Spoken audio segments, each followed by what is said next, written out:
Hello everyone, welcome back to the channel.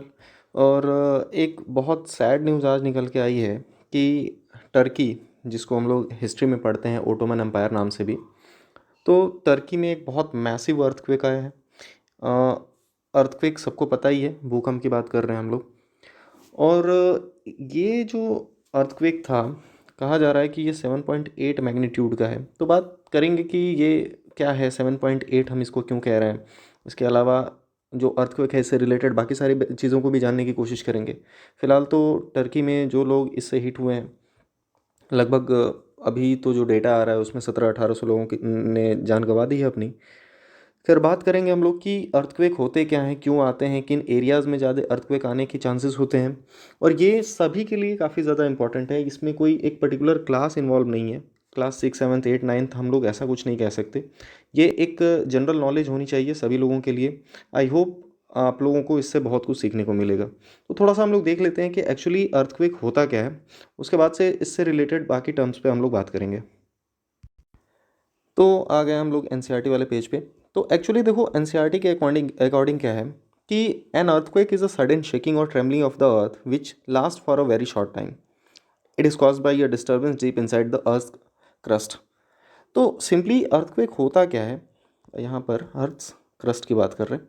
तो देखो, भूकंप एक्चुअली क्या है ना कि अर्थ अगर सडनली शेक करना शुरू कर दे, वाइब्रेट करना शुरू कर दे, अचानक से हिलना शुरू कर दे, तो इस केस में हम लोग कहते हैं कि अर्थक्वेक है। ठीक है, भूकंप आया हुआ है। बट क्या ऐसी चीज़ें हैं जिनके वजह से ये अर्थक्वेक्स आते हैं? तो इसके पीछे भी एक साइंस ही है। क्योंकि हमें ये तो पता चल चुका है कि अर्थक्वेक आते कैसे हैं, पर आज तक हमने ये नहीं पता कर पाए हम लोग कि आखिर अर्थक्वेक के आने के पहले हम लोग को कोई ऐसा इंस्ट्रूमेंट बना ले जिससे पता चल जाए। तो यहाँ पर एक और बहुत ही इंटरेस्टिंग बात यह है ना कि earthquake occurs all time all over the earth. सोचो, हमेशा ही पूरी धरती के ऊपर कहीं ना कहीं अर्थक्वेक्स आते रहते हैं। बस फ़र्क यह है कि वो सभी के सभी अर्थक्वेक जो होते हैं उनकी इंटेंसिटी उतनी ज़्यादा होती नहीं है, तो इसीलिए हम लोग उसको महसूस कर नहीं पाते हैं। बाकी बात करें तो अर्थक्वेक से क्या क्या हो सकता है, तो नुकसान बहुत सारे हैं इसके। बिल्डिंग्स, ब्रिजेस, डैम्स, ये सब नुकसान हो सकता है। इससे टूट जाते हैं, बिल्डिंग, पूरी बिल्डिंग की बिल्डिंग ही बैठ जाती है। इसके अलावा और क्या है, लाइफ एंड प्रॉपर्टी का डैमेज तो होता ही है। अर्थक्वेक से फ्लड्स भी आ सकते हैं, क्योंकि देखो, मान लो कोई डैम बना हुआ है और वो डैम के पीछे बहुत ज़्यादा पानी रुका हुआ है, और उसी में अगर अर्थक्वेक आ गया, डैम टूट गया, तो फ्लड तो ऑब्वियस से आनी सी बात है। और भी बहुत सारी चीज़ें हैं, लैंडस्लाइड होता है, भूस्खलन। तो लैंडस्लाइड पे एक अलग सेपरेट मैं वीडियो ला दूंगा। ये डिजास्टर मैनेजमेंट सीरीज़ का ही मान के चलो एक ऐसा वीडियो है जिसमें हम लोग ये भी देखेंगे कि कैसे अर्थक्वेक आ रहे हैं और कैसे इनसे बचा जा सकता है। तो एक्चुअली अर्थक्वेक से बचा तो नहीं जा सकता, लेकिन थोड़े से प्रिकॉशंस हमको रखने होते हैं, उस पर भी बात करेंगे। अब बाकी बात करें, व्हाट कॉजेज एन अर्थक्वेक। तो यहाँ पर एक चीज़ हमको समझना पड़ेगा कि पुराने समय में लोग क्या करते थे ना कि अर्थक्वेक आता था तो उसको कुछ पुराने मिथ से जोड़ देते थे, जैसे धारणाएं लोगों की होती थी उससे जोड़ दिया जाता था। पर एक्चुअली में ऐसा नहीं है। समय समय पर क्या हुआ कि लोगों ने रिसर्चेस की और उसके बाद से हमें पता चला कि अर्थ में क्या है, कि हमारे जो अर्थ है, धरती है, ये एक पार्ट नहीं है। यहाँ पर एक इंटरनल स्ट्रक्चर दिया हुआ है। क्या, अर्थ टोटल 3 पार्ट्स में होती है, एक ये, एक दूसरा ये है, और तीसरा ये बीच वाला है। तो इसको हम लोग बोलते हैं क्रस्ट, सबसे ऊपर वाला। ये बीच वाला है मेंटल, और लास्ट वाला जो सबसे अंदर है उसको बोलते हैं इनर कोर, और उसी का थोड़ा सा बाहरी पोर्शन है उसको आउटर कोर। तो जनरली तो हमारे पास तीन ही होते हैं, एक होता है कोर, मेंटल और क्रस्ट। क्रस्ट सबसे ऊपर होता है, मेंटल बीच में, और कोर सबसे अंदर। तो एक्चुअली क्या है कि ये जो अर्थ का क्रस्ट है ना, ऊपर वाला, ये एक सिंगल प्लेट से नहीं बना है, ये अलग अलग टुकड़ों से बना है। लाइक इतना बड़ा एक टुकड़ा है, फिर इतना बड़ा एक टुकड़ा है, फिर इतना बड़ा एक टुकड़ा है। तो ये अलग अलग रॉक के लेयर्स हैं, अलग अलग टुकड़ों से मिल करके ऊपर अर्थ का जो क्रस्ट है उसकी फॉर्मेशन हुई है। यहाँ पर क्या है, ये लिखा हुआ है, the outermost layer of the earth is not in one piece, it is fragmented. Fragmented का मतलब अलग अलग हिस्सों में वो चेंज हुआ है, जिसको हम लोग प्लेट बोलते हैं। ठीक है, और इसमें क्या है कि ये प्लेट्स हमेशा मोशन में रहती हैं। अब यहाँ पर बात की जाए तो यहाँ पर देख सकते हैं, ये है पूरा का पूरा अर्थ का प्लेट। ओवरऑल बात की जाए तो अगर हम लोग इंडिया में ही देखें ना, तो यहाँ से देखो, एक प्लेट तो यहाँ पर ये बन रही है, ये जो पर्टिकुलर पोर्शन बन रहा है जिसके अंदर इंडिया आ रहा है, इंडिया वाला यही पोर्शन है ना। तो इंडिया का जो हिमालयन रीजन है, अभी इसको हम लोग थोड़ा सा देखेंगे और ज़्यादा जूम करके। बट एक चीज़ हमको यहाँ पे देखने को मिल गया क्या, कि एक तो प्लेट अर्थ की ये है, एक प्लेट यहाँ पर ये है, एक ये वाला प्लेट है, एक ये वाला प्लेट है। तो ऐसे ही ये अलग अलग छोटे छोटे प्लेट से मिल करके बना हुआ है। अब यहाँ हम प्लेट्स क्यों पढ़ रहे हैं, क्योंकि देखो इनके बीच में यहाँ पर ये स्पेसेस हैं। अब होता क्या है कि जब भी ये जो प्लेट्स हैं, जो ये प्लेट्स हैं, इनके बीच में क्या होता है कि अगर इसको हम लोग एक अलग डायग्राम में देखें ना, तो अलग डायग्राम में ये कुछ ऐसा दिखता है। वो बिल्कुल इस तरीके से दिखता है, यहाँ पर हम देख सकते हैं। तो यहाँ पर क्या है कि ये देखो, जो प्लेट्स हमने देखी थी ना, तो एक प्लेट यहाँ से ये अलग है, यहाँ से ये प्लेट अलग है। अब होता क्या है कि ये प्लेट्स अक्सर मूवमेंट में रहती हैं, और मूवमेंट के टाइम पे यहाँ पर बीच में जहाँ जॉइंट पोर्शन बन रहा है, यहाँ पर कहीं ना कहीं इनके बीच में फ्रिक्शन क्रिएट हो जाता है, बीच में घर्षण क्रिएट हो जाता है, जिसके वजह से क्या होता है कि इसका असर सीधा ऊपर तक जाता है और ये अर्थ के सरफेस के ऊपर तक पहुंच जाता है, इसका जो वेव फॉर्मेशन होता है। तो होता क्या है कि यहाँ सेंटर में कहीं पे मान लो स्क्रैच, आपस में दोनों के बीच में फ्रिक्शन क्रिएट हुआ, आपस में दोनों टकराई मूवमेंट के टाइप पे, और इसके वजह से एक वेव बन जाएगा। लाइक कोई ऐसी चीज़, लाइक देखो एक तालाब है, उसमें हमने क्या किया, बड़ा सा पत्थर उठा के मार दिया। तो ये जो तालाब है, इसमें एक पत्थर यहाँ पे मारा, तो पत्थर क्या करता है, वेव क्रिएट करता है। इस टाइप का हमने बहुत सारा देखा होगा, वेव क्रिएट करता है उस एनर्जी की वजह से। सेम केस यहाँ पर भी है, इस पर्टिकुलर पोर्शन में फ्रिक्शन की वजह से ये एक वेव क्रिएट करेगा, और ये वेव जो है स्प्रेड होती जाएगी, और यही जो है इस पर्टिकुलर ऊपर जा करके इस लेयर के ऊपर, अर्थ क्रस्ट के ऊपर ये जो है वेव, वो हमको दिखती है।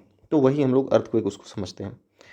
ऐसे में बात करें इसके कुछ और जो टर्म्स हैं, तो वो क्या है कि अर्थक्वेक जो है वो प्लेट के मूवमेंट से होता है, और इसके अलावा ज़्यादातर अर्थक्वेक जो होता है वो कुछ पर्टिकुलर एरियाज़ में ही होता है। जैसे अभी हमने देख लिया था कि जो बाउंड्रीज़ हैं वहीं पर अर्थक्वेक ज़्यादातर उसकी हो आने के चांसेस हैं।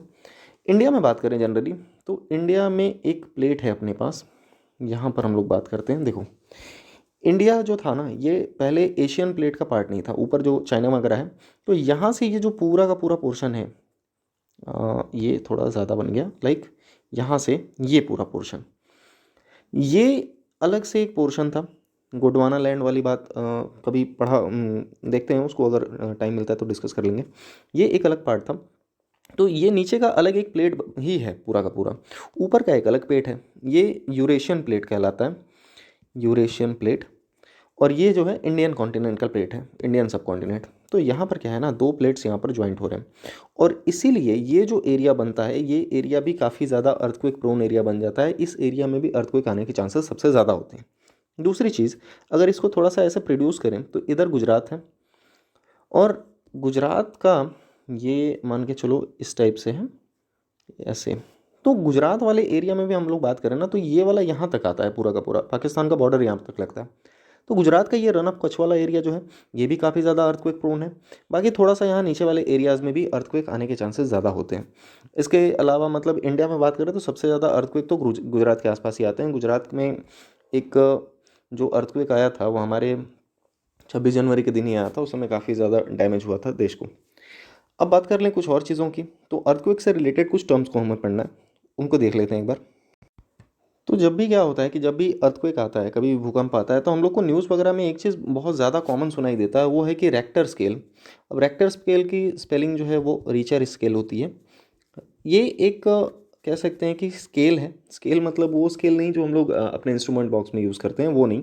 ये एक मापदंड बनाया गया है जिसमें क्या होता है कि हम लोग अर्थक्वेक को उसकी इंटेंसिटी जो है उसको मेज़र करते हैं। और इसमें हम लोग देखें तो जो रेक्टर स्केल में 7 तक का है, लाइक एक हमने उसमें सिस्टम बना रखा है कि लगभग लगभग जो अप टू 7 है, यहाँ तक थोड़ा बहुत डैमेज झेला जा सकता है। लेकिन अगर 7 से प्लस गया रेक्टर स्केल पे, अब इसको ये मत मान लेना कि 7 नॉर्मल है, 7 नॉर्मल नहीं है, 7 पर भी काफ़ी ज़्यादा लॉसेस होते हैं। तो 7 अगर पहुंच गया या 7 से प्लस पहुंच गया, क्योंकि आज जो अर्थक्वेक आया वो 7.8 था पहला वाला, एक और अर्थक्वेक की वेव आई है वो 7.6 थी। 7 प्लस अगर जाता है रेक्टर स्केल के ऊपर अर्थक्वेक का मैग्नीट्यूड, तो वो बहुत ही ज़्यादा डिवास्टेटिंग हो जाता है, बहुत ज़्यादा डैमेजेस वहाँ पे होते हैं। और ये डैमेजेस इतने ज़्यादा होते हैं कि देखा जा सकता है यहाँ पर ये इस टाइप का कुछ नज़ारा देखने को मिलता है। यहाँ पर सोचो कि पहले बिल्डिंग्स खड़ी रही होंगी, और इस समय जो नज़ारा है वो कैसा है। तो ओवरऑल जो अर्थक्वेक है, चूँकि हमें इसके बारे में एक और बात ये है कि जो साइक्लोन्स वगैरह बनते हैं, सुनामीज़ बनती हैं, तो उनका हम लोग ऊपर सैटेलाइट्स हमने रखा हुआ है, तो सैटेलाइट से हमें अंदाज़ा लग जाता है कि उसका मूवमेंट किधर है, कितनी स्पीड है, कब तक पहुँचेगा, कब तक शोर से टकराएगा। बट अर्थक्वेक जो है वो ज़मीन के अंदर से आता है, और ये इसका आना बिल्कुल ही प्रिडिक्टेबल नहीं है। इसको कोई प्रिडिक्ट नहीं कर सकता, तो सबसे ज़्यादा नुकसान अर्थक्वेक करा के जाता है। और बाकी बात की जाए एक और चीज़ की, तो ये जो इंस्ट्रूमेंट हम देख रहे हैं इसको हम लोग बोलते हैं सिस्मोग्राफ। क्या बोलते हैं इसको? सिस्मोग्राफ। अब ये है क्या? तो एक्चुअली में ये वो डिवाइस है जिससे अर्थक्वेक को हम लोग मेज़र करते हैं। इसको रियल में देखना हो तो ये ऐसा दिखता है। अब ये है क्या? तो ये जो पोर्शन यहाँ पे लगा रखा है ना, यहाँ पे एक ऐसे पेन टाइप का, ये जो पेन टाइप का है, ये सिंपली ये लटका हुआ होता है, काफ़ी वज़न होता है इसमें। और जब भी ये किसी एरिया में, और दूसरी चीज़ ये जो राउंड वाला दिख रहा है ना, ये घूमता रहता है। ठीक है, ये हमेशा घूमता रहता है। ऐसे में क्या होता है कि मान लो कोई अर्थक्वेक आया, तो एक चीज़ इसमें बहुत कॉमन होती है, इसमें ये जो पूरा का पूरा डिवाइस बना हुआ है, नीचे ज़मीन पे मान लो रखा हुआ है, तो ज़मीन मूव करेगी, और मूव करने से क्या होगा कि ये जो है इनकी मूवमेंट आपस में होती रहेगी। तो इसके अंदर ये तो घूमता है सर्कल ऐसे राउंड में, ये जो है जो पेन इसके ऊपर लगा हुआ है, पेन ही मान के चले हम लोग, ये क्या करता है, इस पे ऐसे ऐसे स्क्रैचेस बनाता है, और स्क्रैचेस बनते हैं, इसी से हमको पता चलता है कि अर्थक्वेक जो है उसकी इंटेंसिटी कितनी ज़्यादा थी। लाइक इस पर हम देख सकते हैं कि ये लाइंस डिज़ाइन हुई हैं, इस टाइप की लाइनिंग है।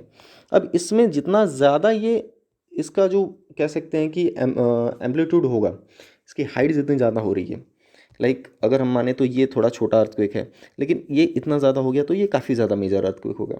तो अर्थक्वेक जो होता है उसको हम लोग इसी तरीके से मेज़र करते हैं। ये जो हमारा वेदर डिपार्टमेंट है उसके द्वारा अलग अलग प्लेसेस पे रखा गया है। तो जब भी किसी पर्टिकुलर एरिया में कोई अर्थक्वेक आता है तो ये चीज़ उसको रिकॉर्ड कर लेता है, और ये जो है ये पेपर लगा हुआ है इसके ऊपर, तो इस पे देखो ये वेव्स जो हैं वो रिकॉर्ड हो चुकी हैं।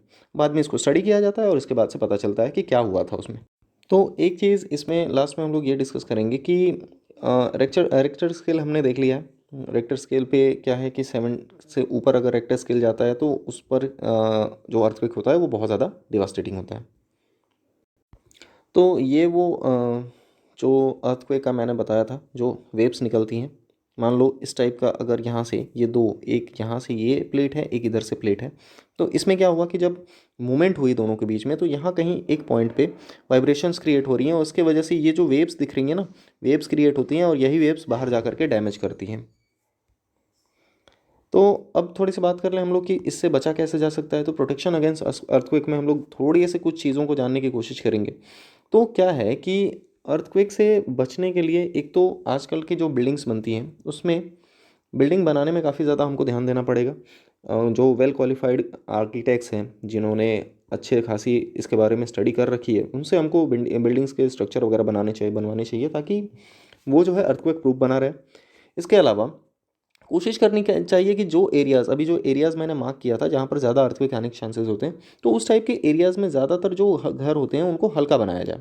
भारी अगर बनाया जाएगा तो जब भी वो नीचे से वेव आएगी, मूवमेंट होगा, वाइब्रेशंस होंगे, तो वो क्या होगा, क्रैक होके गिर जाएगा, तो उसमें नुकसान बहुत ज़्यादा हो सकता है। और मैं मतलब ये है कि बिल्डिंग को बनाने में लाइट मटेरियल का यूज़ किया जाए। नेक्स्ट चीज़ जो अगर बात की जाए तो वो क्या है कि घर में कबर्ड्स वगैरह जो होते हैं, अलमारियाँ, ज़्यादातर कोशिश की जाए कि इस टाइप की चीज़ें दीवार में फिक्स हो, ना कि ऐसे फ्रीली हो। लाइक अगर अर्थक्वेक आता है तो वो गिरने के चांसेस ज़्यादा हैं। कुछ ऐसी बिल्डिंग्स हैं जिसमें लकड़ी वगैरह का इस्तेमाल ज़्यादा होता है, तो वहाँ पर कह सकते हैं कि एक एग्जांपल लें तो स्कूल्स वगैरह में भी काफ़ी ज़्यादा होता है, बेंचेस होते हैं, बाकी उसके अलावा फर्नीचर्स भी यूज़ होते हैं। तो ऐसे केस में वहाँ पर फायर एक्सटिंग्विशर की प्रॉपर व्यवस्था होनी चाहिए। इसके अलावा एक और कॉमन चीज़ जो होनी चाहिए वो क्या है कि कोई भी बड़ी बिल्डिंग है जहाँ भीड़ लगती है, तो यहाँ से कम एग्जिट के लिए 2 जगह होनी चाहिए, यानी सीढ़ी अगर या लिफ्ट की बात की जाए। हाँ, लिफ्ट से याद आया कि लिफ्ट में कभी भी अगर कोई फायर लग रही है, आग लग रही है, या भूकंप आ रहा है, इस टाइप का कोई कंडीशन बन रहा है ना, लिफ्ट का यूज़ गलती से भी नहीं करना। रीज़न ये है कि उस टाइम पे लिफ्ट की वायरिंग वगैरह डैमेज हो सकती है, जिसके वजह से लिफ्ट में उधर के उधर ही लटक जाओगे। तो इसके बाद नेक्स्ट चीज़ बात करें, ये तो हो गया बाहर का। अगर घर पे हैं तो क्या कर सकते हैं? घर पे हैं तो एक पर्टिकुलर किसी टेबल या बेड के नीचे हम लोग शेल्टर ले सकते हैं। बाहर नहीं निकलना है जब तक कि जो वाइब्रेशंस हैं अर्थक्वेक की वो रुक नहीं जाती हैं। इसके अलावा और भी चीज़ें हैं जो भारी भरकम चीज़ें हैं, लंबी चीज़ें हैं, उनसे थोड़ा सा स्पेस बना के ही रहेंगे बाहर। इसके अलावा अगर अकेले हैं तो एक चीज़ का इस पे ध्यान दिया जाएगा, वो क्या है कि एक ऐसे प्लेस पे जाना है जहाँ आसपास लंबी बिल्डिंग्स वगैरह ना हो, कोई पेड़ पौधे ना हो, कोई बिजली के पोल ना हो। और कोशिश ये करो कि वहीं पे लेट जाओ ताकि कम से कम डैमेज हो। इसके अलावा कार, बस या कहीं और पे भी हैं तो वहाँ पर हमें एक प्रॉपर सेफ जगह ले जा करके वो चीज़ जो है वो व्हीकल उसको साइड कर देना चाहिए, जिससे कि उसके ऊपर कोई चीज़ गिरने के जो खतरा है वो टल जाए।